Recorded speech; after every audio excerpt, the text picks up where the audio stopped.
Hello dear friends, welcome back to channel JS commerce classes. ये video में हम very important adjustment जो final account में 99% आपको एग्जाम में पूछी जाती है और स्टूडेंट्स इसमें क्या होते हैं, कन्फ्यूजन होते हैं। इस वीडियो में हम वो मोस्ट इंपॉर्टेंट एडजस्टमेंट डिस्कस करने वाले। अगर आप 11th के स्टूडेंट हो या 12th का बोर्ड एग्जाम दे रहे हो, अगर आप डिग्री स्टूडेंट हो, डिग्री लेवल मतलब FY BCom के स्टूडेंट्स हो, तो उसमें भी आपको फाइनल अकाउंट का क्वेश्चन आता है और उसमें ये कॉमन एंट्री है। फाइनल अकाउंट में मोस्टली 99% ये जो 4 एंट्री मैं आपको बता रहा हूँ एक दूसरे से रिलेटेड है और 101% इसमें से कोई भी एक एंट्री आती है। मतलब अगर आप इस वीडियो को पूरा देखते हो तो डेफिनेटली आपको 1 मार्क्स पूरे मिल जाएंगे। तो ये एडजस्टमेंट कौन से सर, जल्दी से बता दो। तो सबसे पहले आपको एडजस्टमेंट देखो, 4 टाइप के एडजस्टमेंट है, इसी में मैं आपको चारों कवर करूँगा। सबसे पहला क्वेश्चन में क्या लिखा रहेगा, for example uninsured goods of ₹8,000 destroyed by fire. मतलब जिसका इंश्योरेंस नहीं था, गुड्स का इंश्योरेंस मैंने नहीं करवाया था और वो गुड्स क्या हो चुका है, जल चुका है, डिस्ट्रॉयड बाय फायर। अगर सिर्फ इतना लिखा हुआ है, समझ में आ गया क्या बोला मैंने, अनइंश्योर्ड गुड्स। अभी सारी चीज़ें भूल जाओ, यहाँ पे कुछ है ही नहीं, समझो ठीक है। आपके पास में कुछ भी नहीं है, सिर्फ इतना सा क्वेश्चन है। एडजस्टमेंट में क्या दिया हुआ है, uninsured goods of ₹8,000 destroyed by fire. तो अब सबसे पहले क्या करना है, इसका 2 इफेक्ट आने वाला है। सबसे पहले आपको ट्रेडिंग अकाउंट के क्रेडिट में लिखना है डियर फ्रेंड्स। जो ट्रेडिंग अकाउंट बनाओगे ना, trading account particular amount particular amount, तो क्रेडिट साइड में लिखोगे आप लोग। कहाँ लिखोगे, क्रेडिट साइड में। डन, इतना समझ में आ गया। अब क्रेडिट साइड में आप लिखोगे इधर by goods destroyed by fire. समझ में आ गया। कितना अमाउंट है, फॉर एग्जांपल ये दिया हुआ है 8,000 दिया हुआ, कितना दिया हुआ है 8,000। तो आप लोग भी क्या करोगे, यहाँ पे 8,000 लिख दोगे। अब क्वेश्चन में क्लियरली लिखा हुआ है ये अनइंश्योर्ड गुड्स, मतलब आपने इसका इंश्योरेंस नहीं करवाया, तो मतलब आपको कुछ भी पैसे मिलने वाले नहीं है। जो 8,000 का गुड्स था वो पूरा की पूरा जल चुका है। तो जल चुका है मतलब आपका लॉस हो गया डियर फ्रेंड्स। तो प्रॉफिट एंड लॉस अकाउंट जो बनाओगे उसमें आपको सेकेंड इफेक्ट लिखना है, to loss by goods destroyed by fire. Destroyed by fire मतलब तुम्हारा गुड्स क्या हो गया है, जल गया। सर अगर मैं इस तरह से लिखूँगा, टू गुड्स मतलब to goods destroyed by fire लिखोगे तो भी चलेगा, to loss by goods destroyed by fire लिखोगे तो भी चलेगा। यह एंट्री में भी आपको 8 मार्क्स 8,000 लिखना है। डन, यहाँ तक का आपको समझ में आ गया है।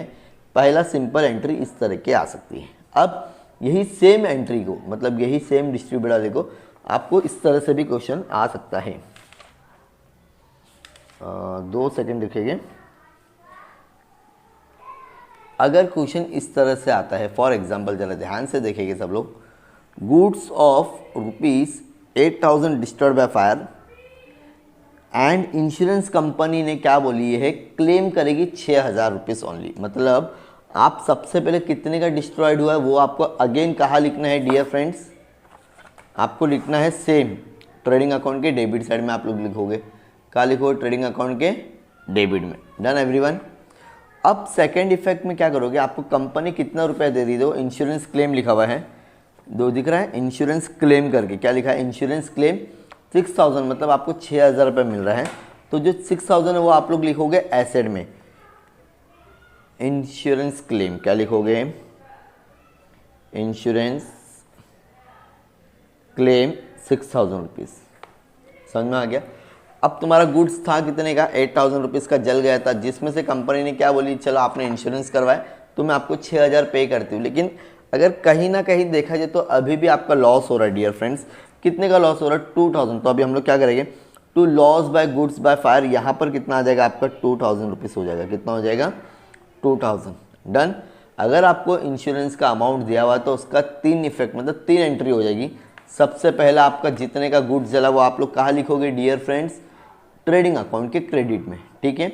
उसके बाद में इंश्योरेंस कंपनी ने आपको कितना अमाउंट क्लेम करके दिए वो आप लिखोगे एसेट में। कहाँ लिखोगे, एसेट में। और लास्ट आप लिखोगे प्रॉफिट एंड लॉस अकाउंट में, जो भी आपका लॉस हुआ रहेगा, ठीक है। अब आप मुझे ना, अगर आपने वीडियो देखे रहेगा तो मुझे समझ में आ जाएगा। सेम क्वेश्चन है, अगर मैं यहाँ पर चेंजेस करता हूँ, यहाँ लिखता हूँ 20,000, कितना लिखूँगा 20,000 का क्या हो गया, तुम्हारा गुड डिस्ट्रॉयड हो चुका है। और कंपनी ने क्लेम की है कि वो आपको सिर्फ और सिर्फ कितना देने वाली है, 14,000 देने वाली है। कितना देने वाली है? अब आप मुझे ये बताओगे 20,000 का अमाउंट कहाँ लिखोगे आप लोग, और 14,000 का अमाउंट कहाँ लिखोगे, और जो प्रॉफिट एंड लॉस में अमाउंट आने वाला वो कितना अमाउंट आने वाला है। डन। तो अगर आपको समझा रहेगा तो बता देना कमेंट सेक्शन में। अब जो तीसरी एंट्री है वो कौन सी है, goods of ₹3,000 distribute has a free sample. जब कंपनी अपनी शुरुआत करती है ना तो अपने प्रोडक्ट को, न्यू प्रोडक्ट को लॉन्चिंग करने के टाइम पे ना फ्री बांटती लोगों में। तो जब भी ये एंट्री आएगी ना, याद करना है, डायरेक्टली आपको जाना है ट्रेडिंग अकाउंट या क्रेडिट में। क्या करना है, किसी से कुछ माइनस नहीं, by goods distributed has a free sample. समझ में आ गया? By goods distribute as a free sample लिखना है। कितने का था क्वेश्चन में दिया रहेगा, 3,000 4,000 जितना भी दिया है, सिर्फ आपको वही अमाउंट यहाँ पे क्या कर देने का है, ऐड कर देना है। डन। अब सेम ये आपका पूरा क्या है, लॉस है ना। अगर कंपनी अपने बेनिफिट के लिए कर रही है, लेकिन कहीं ना कहीं तो कंपनी का पूरा लॉस है। अब अगेन प्रॉफिट एंड लॉस में आप लोग आओगे डेबिट साइड में। कहाँ आओगे, डेबिट में। To goods distribute has free sample, कितना है, 3,000।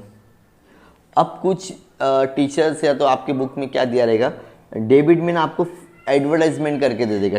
टू क्या करेगा, टू एडवर्टाइजमेंट।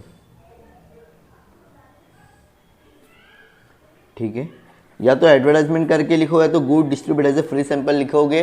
दोनों में से कोई भी लिखना, दोनों मत लिखना, मैंने आपको सिर्फ समझाने के लिए बताया हो। ठीक है, या तो goods distribute as a free sample लिखोगे, नहीं सर ये नहीं लिखना है तो टू एडवर्टाइजमेंट करके लिखोगे तो भी चलेगा। सर ये थोड़ा समझ में नहीं आया, मत करो, छोड़ दो, डायरेक्टली इस तरह से लिखोगे तो भी चलेगा। कहाँ लिखोगे, प्रॉफिट एंड लॉस के डेबिट में, बिकॉज ये हमारा क्या होता है, लॉस होता है और आपके एक्सपेंसेस होते हैं। अब last, goods worth ₹8,000 were stolen. Stolen का मतलब हो गया है चोरी हो गया है। अब सेम इसमें कभी कभी होता है अनइंश्योर्ड, मतलब जिसका इंश्योरेंस नहीं था वो क्या हो गया, चोरी हो गया, पूरा लॉस हो गया। कभी कभी इसका इंश्योरेंस क्लेम होता है। इंश्योरेंस का ऑलरेडी मैंने बताया, यहाँ पे कुछ भी इंश्योरेंस से रिलेटेड नहीं है। अगेन आप लोग आओगे ट्रेडिंग अकाउंट के कहाँ पर, क्रेडिट साइड में। By goods stolen. स्टोलन का मतलब क्या होता है सर, स्टोलन का मतलब होता है गुड्स चोरी हो गया, कितने का, 8,000 का। अच्छा, कुछ कंपनी ने क्लेम करवाई थी क्या, कुछ मिल रहा है क्या पैसा, नहीं। अगर मिलता तो कहाँ लिखते थे हम, एसेट में, लेकिन नहीं मिल रहा है, पूरा लॉस है, तो पूरा लॉस कहाँ लिखते हैं हम लोग, प्रॉफिट एंड लॉस के डेबिट में। टू गुड्स लॉस, और गुड्स स्टोलन लिखोगे तो भी loss by, to goods loss by stolen, कितना है, कितना लिखे थे, 8,000। ठीक है, ये तीनों एडजस्टमेंट मतलब देखा है तो तीनों में से ना, ये जैसे 1 2 3 4, इसमें से कोई भी एक 101% आपको बोर्ड एग्जाम में 1 मार्क्स के लिए फाइनल अकाउंट में पूछी जाती है। 11th के लिए भी बहुत ज़्यादा इंपॉर्टेंट है और 12th में भी। और अगर आप F5 BCom के स्टूडेंट तो उसमें भी ये एंट्री मोस्टली पूछी जाती है, फायर का या तो स्टोलन का या तो फ्री सैंपल का। एकदम सिंपल सा लॉजिक है, सिर्फ इंश्योरेंस वाला रहेगा तो उसमें 3 एंट्री बनेगी, प्रॉफिट एंड लॉस के डेबिट में, ट्रेडिंग अकाउंट के क्रेडिट में, प्रॉफिट एंड लॉस के डेबिट में और एसेट में। अदरवाइज अगर सिर्फ एक ही अमाउंट है तो ट्रेडिंग अकाउंट के क्रेडिट में और प्रॉफिट एंड लॉस के डेबिट में। जैसा लिखा वैसे लिखना, बाय और टू लिख के, और इसमें कुछ भी चेंजेस करने की ज़रूरत नहीं है। ठीक है फ्रेंड्स, ऐसे और भी वीडियोस के लिए प्लीज़ चैनल को सब्सक्राइब करो, और वीडियो अगर अच्छा लगा हो तो प्लीज़ वीडियो को लाइक करना, बिकॉज आप लोगों के लिए हम लोग कोशिश करते हैं जितना हो सके मोस्ट इंपॉर्टेंट वीडियोस लेके आते रहे जो आप लोगों को पसंद हो। Thank you so much. ऐसे और भी वीडियोस के लिए चैनल को सब्सक्राइब करना ना भूलें और अपने दोस्तों के साथ में शेयर करें। Bye bye.